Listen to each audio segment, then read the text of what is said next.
Hi everybody, welcome to the Dice Tower. My name is Chris Yee, and today I'm taking a look at G.I. Joe Battle for the Arctic Circle, powered by Axis and Allies. That was my serious voice. So Renegade Games recently has partnered up with Avalon Hill Hasbro, and they've been doing things like putting 80s intellectual properties like Transformers on Robo Rally and some of those types of games. They reprinted Nexus Ops, and now they've put G.I. Joe on the Axis and Allies system, and they've actually done some real kind of tweaking to the system and everything. So let me show you how this game plays, and then I'll give you my thoughts. Here's Battle for the Arctic Circle set up on the table. You'll see there's a hex-based board there in the middle, units and chips and stuff, as in the original Axis and Allies. This is a game for 2 to 4 players, so if playing with 2, then you'll split into 2 teams, Cobra team versus the Joe's team, and you'll control both leaders. With 3 or 4, one or both teams are going to have to split up the leaders, and so one player will play red, Cobra Commander, the other player will command black for Destro, and likewise for the Joe's side as well. The game is played up to a total of 7 rounds. I'll go over winning conditions here in a second, but one thing you'll notice is that each round consists of the 4 characters going in this order: Cobra, then Admiral Heelhaul, Destro, Snowjob. And after all 4 characters have gone, that'll mark the end of one round, and then you'll advance to the next one, checking for victory before you do. There's 3 different setups that you can follow, which will show you where to place the units out and give you the winning conditions. So most of them say either you can capture an enemy base or reach 10 victory points, or if you have the most victory points at the end of round 7, you'll win the game. There are 3 G.I. Joe bases, the white, the blue one, and the shared one over here, Apogee base. And then here at the North Pole is going to be the shared Cobra base, and then Destro and Cobra Commander have their own ones. The game comes with 2 double-sided player aids. One of them is going to go over turn sequence, combat sequence, and some other information here, including the objectives. The other side is going to go over the stats for each of the units, the cost to build them, their attack and defense rolls if they hit on that number or lower. So you see the wolf will hit on a 3 or lower when attacking, but only a 2 or lower when defending. And it has some of the keywords here of what their special abilities are, but you'll have to reference the rule book for those. At the top of the round, you'll start here with Cobra Commander, and Cobra Commander will go through all of the steps of the turn sequence. First, you're going to purchase reinforcements. This is done by adding up the total values on all of the bases and victory point spaces you control. So these 2 bases are going to give Cobra Commander 8 and 8, plus an additional 1 purchasing power for every victory point they have by controlling these key hexes. You keep track of victory points here, and so Cobra Commander will have 16 plus 3, so 19 total purchasing power. They can buy units up to the cost shown on here, so they'll take whatever units that they're going to buy for this round and then add them over here to the mobilization zone. As Axis and Allies always has, it uses chips to count as extra units within the same hex, or the same space. This is the first game in the series to use hexagon spaces. So after purchasing reinforcements and setting them in the mobilization zone, you'll go to combat movement, which means to move units up to their combat movement total, and then going in for an attack. Afterwards, you'd resolve the combat, do non-combat movement, meaning any units that haven't moved, that aren't going to move into a combat space, so for example moving somebody out of the base here onto this ice hex, can be carried out. Then you're going to check for your stacking limits to make sure you're not exceeding 8 units in a regular hex or 12 units in a base hex. And then you're going to up your victory points if you've taken any of those spaces on this turn.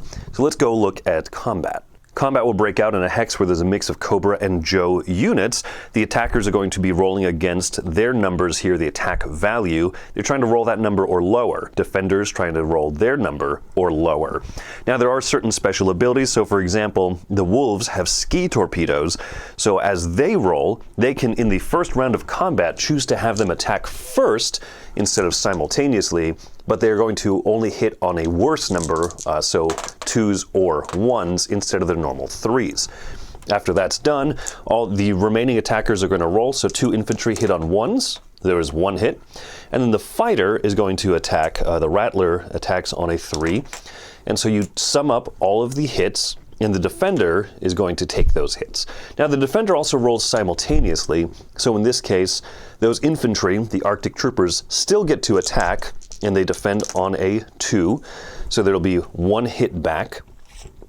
And then the The snowcats here get to roll, and the snowcats have a special ability where if they get hits, they get to choose what the hit is going to be assigned to, but they missed in this case. Now, all of the units that were removed from combat are taken off the board at this point, and then the attacker gets to choose whether they want to press the attack and continue. At this point, the odds are pretty good, so the attacker will then start rolling again, signing out hits. The defender gets to roll simultaneous to that, put out any last hits, and then the combat is resolved when either a retreat happens or when one of the spaces is won.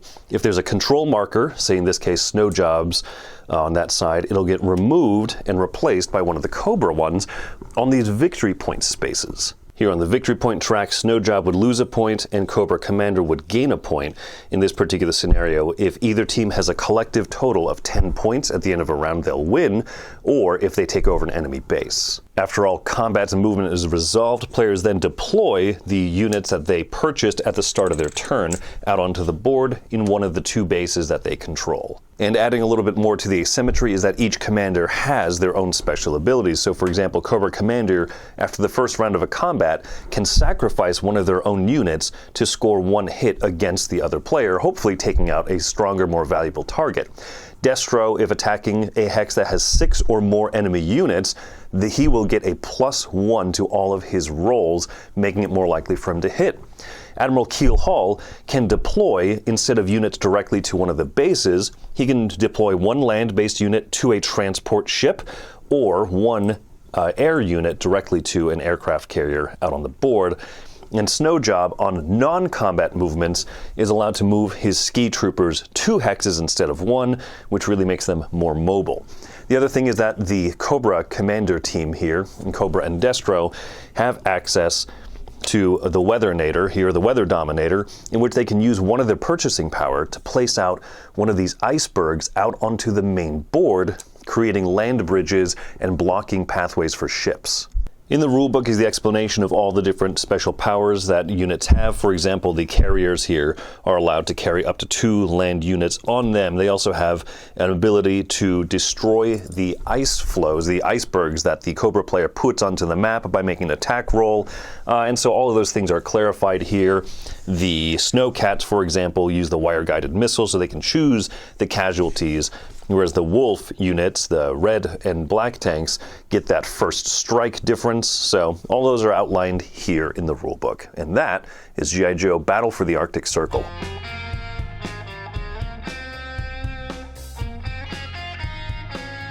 I know many people may not think of me as the conflict or the wargamer reviewer of the Dice Tower team, but I actually have a huge affinity for Axis and Allies.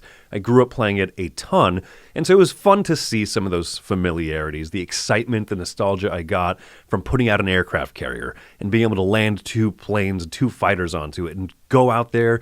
And I think that some of the changes they made to the system are very nice. They simplified some of the units, and yet they also differentiated some of the units, so there's more asymmetry.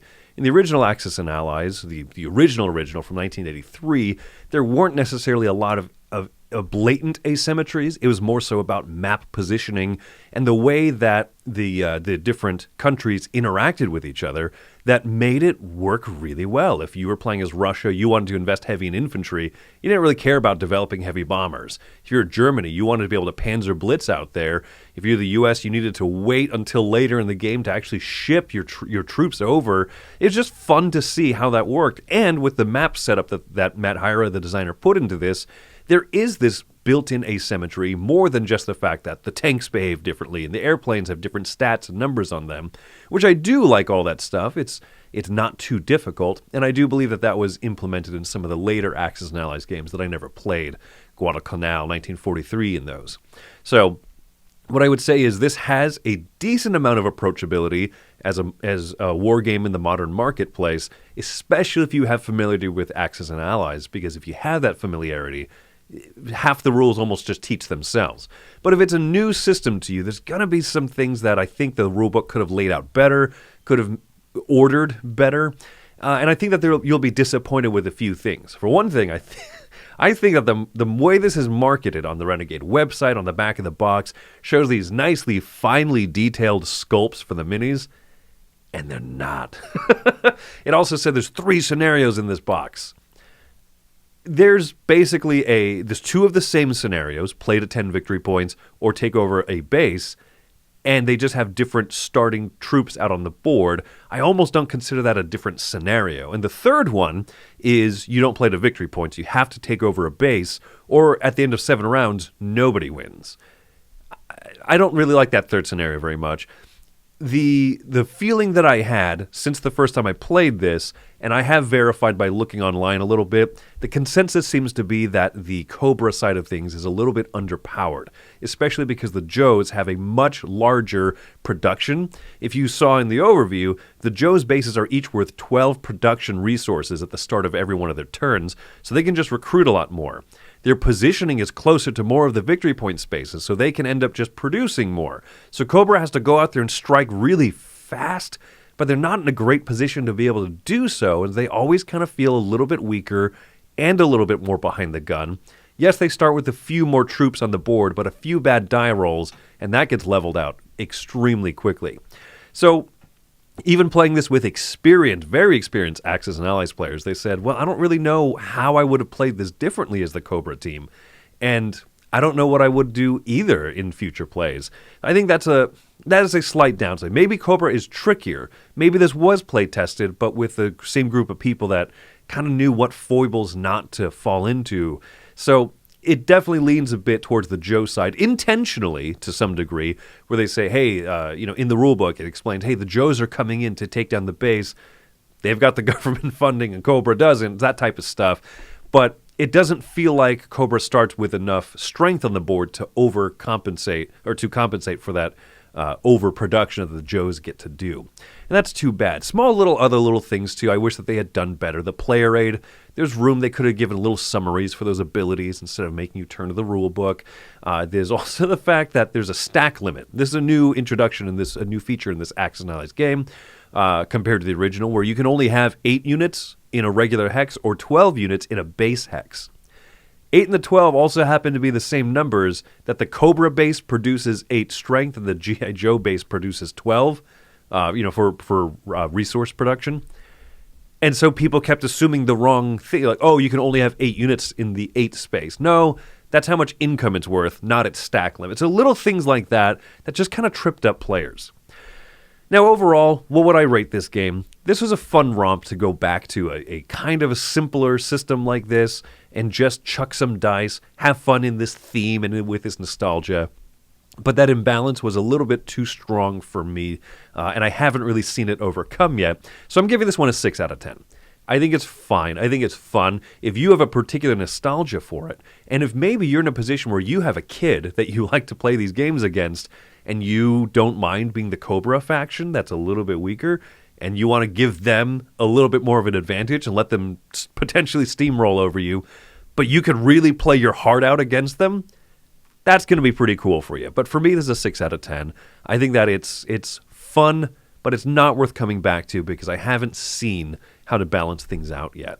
It's enjoyable, nostalgia, it's cute and everything, but I would sooner recommend the Nexus Ops reprint that the same company Renegade put out, because I think Nexus Ops is a phenomenal game, honestly a little bit simpler than this even, and yet more fun and more punchy. So I think I'll be trying to review that in the future if you have not seen it. It's an old game that's been reprinted. Tom's reviewed it. It's been reviewed on the channel. So yeah, the Nexus Op reprint is really good, and I would sooner recommend that.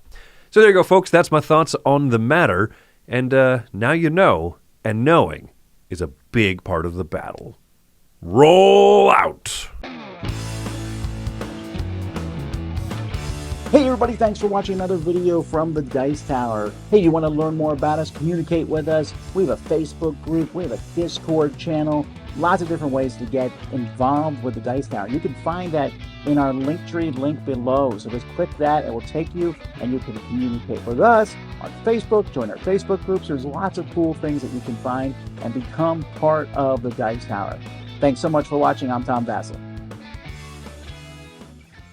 How this game plays, and then I'll give you my thoughts. Let's get ready to roll out. I have the power. Cowabunga, dudes. This is a fantastic idea. I don't remember any other 80s stuff.